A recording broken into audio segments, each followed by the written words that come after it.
Assalamualaikum warahmatullahi wabarakatuh, and a very good morning to everybody.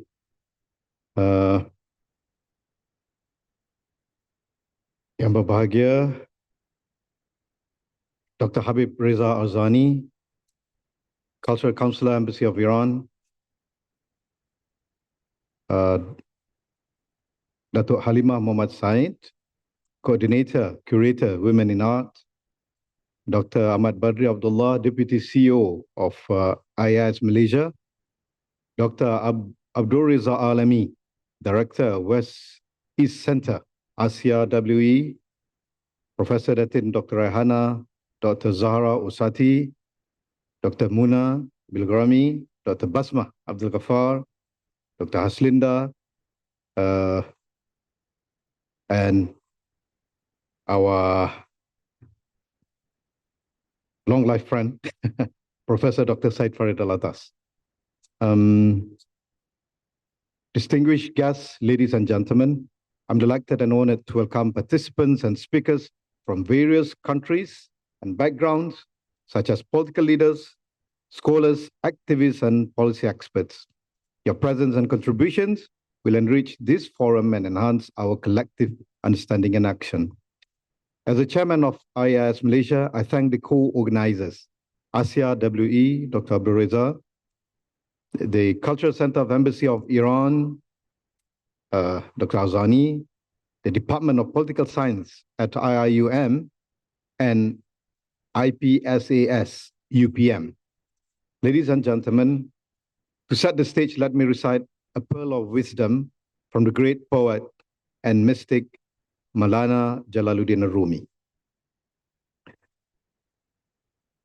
Partawi hak as on ma'shuk nist, khalik kitas on goyo makhluk nist.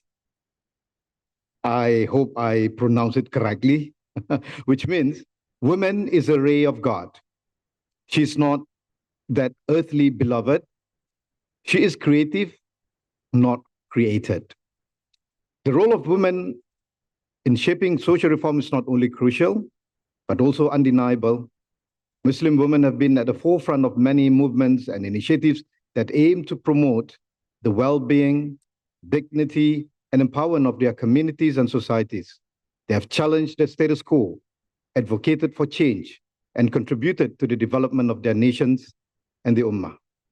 And this is supported by data, at least what we have with us, according to the Islamic Wellbeing Index, launched by this institute, IIS, which studies more than 33 Muslim majority countries, countries where women played large roles and participated actively in society have consistently ranked high in the index. This was particularly true for 3 of the 4 leading countries in the latest IWI 2023, which are Malaysia, Maldives, and Indonesia.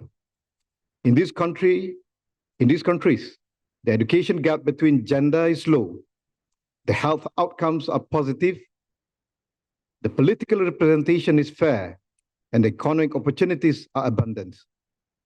Welcome the Ambassador of Iran to IIS. Thank you very much. Khayli Khubid. Sabakhair. Those findings demonstrate that the advancement of women's rights and roles is not only compatible with Islam, but also beneficial for the overall well-being of Muslim societies. I would like to seize this opportunity to extend my congratulations to 3 inspirational Malaysian women who have been featured in the Forbes 50 over 50 yesterday, Asia 2024 list. These remarkable individuals are Tan Sri Dr. Rebecca Fatima Stamaria, Dato Ambiga Srinevasan, and Tunku Mona Riza Tunku Khalid. A round of applause to them. Ladies and gentlemen, non-discrimination is key to the good governance and well-being of the Ummah, especially in women's empowerment. Women's empowerment should not be limited by the confines of parliamentary quotas and electoral dynamics alone. Since, these 2 variables are heavily influenced by voters' decisions and sentiment.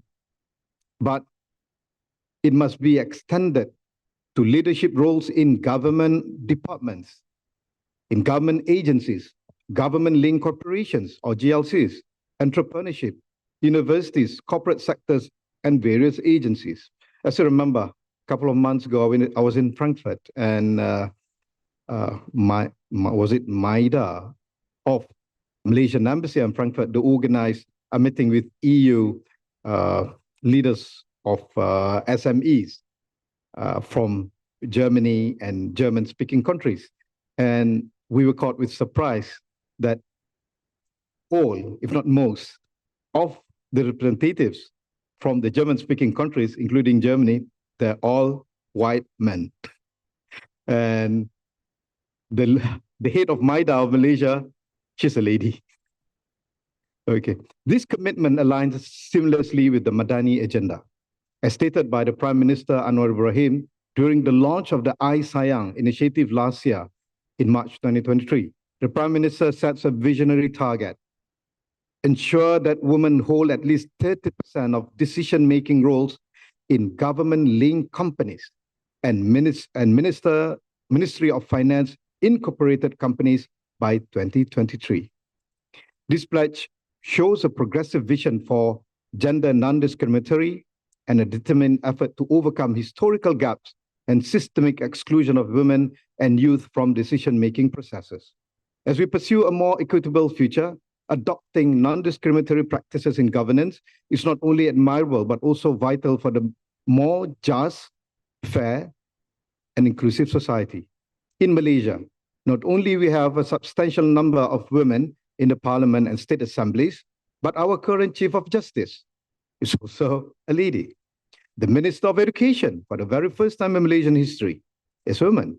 The Minister of Federal Territories and the Minister of Law and Institutional Reform are all women. To facilitate this vision of gender fairness, I believe we need to make full use of artificial intelligence, AI, big data, and deep analytics. I still remember when I was in the Ministry of Education, we were discussing about the gender inequality in terms of undergrads in public universities, where we have nearly 70% of women students in compared to less than 30, no, not less, 30% of male students in our public universities. And we were talking too about the quota issues, the racial-based quota issues to matriculation centers. So I told them all these policies were made in the 90s due to the political economic situation then in Malaysia. And, things change. Now with the emergence of gig economy, with the emergence of AI, big data, and new industries, IR 4.0, I think the economic plethora has shifted. So instead of looking things based mainly on race, gender, and whatnot, let's look at capabilities, opportunities, and also talents. And when we talk about talents, it goes across gender, it goes across race, it goes across faith. But how do we scientifically identify talents and strengths and opportunities? We must make full use of AI and big data and deep analytics. These all scientific tools will help us in overcoming whatever issue that we are talking, whether it's about gender discrimination, racial discrimination, and whatsoever.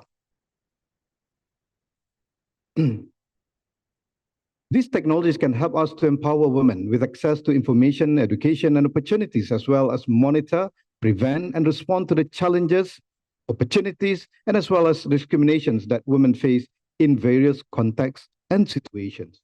Ladies and gentlemen, I hope that this forum will be a fruitful and inspiring platform for learning, networking, and collaboration. I also hope that this forum will be a catalyst for positive change and transformation in our societies and the world, in line with the theme of today's event, Muslim women's integral role in shaping social reform. As I conclude this speech, please allow me to recite a short poem. It was made by one Naim. It's not mine, actually. I just recited on behalf of him, one of our staff here. Let us remember the women of Islam who shone with their faith, knowledge, courage, and love. Khadija, the first believer who supported the Prophet with her wealth and heart. Fatima, alayhi salam, the daughter of the Prophet who taught and inspired many with her wisdom and art. Sumayya, the first martyr who sacrificed and died at the hands of oppressors for her faith. Aisha, radiallahu anha, the mother of the believers who narrated and explained the Quran and the tradition of the prophets. Nusayba, the mother of martyrs and the she commando among the companions. These are the women who embodied the spirit of Islam and showed us how to live as Muslim in the best way we can. Thank you for your attention and participation. May Allah bless you all. Assalamu alaikum wa rahmatullahi wa barakatuh and Khuda Hafiz.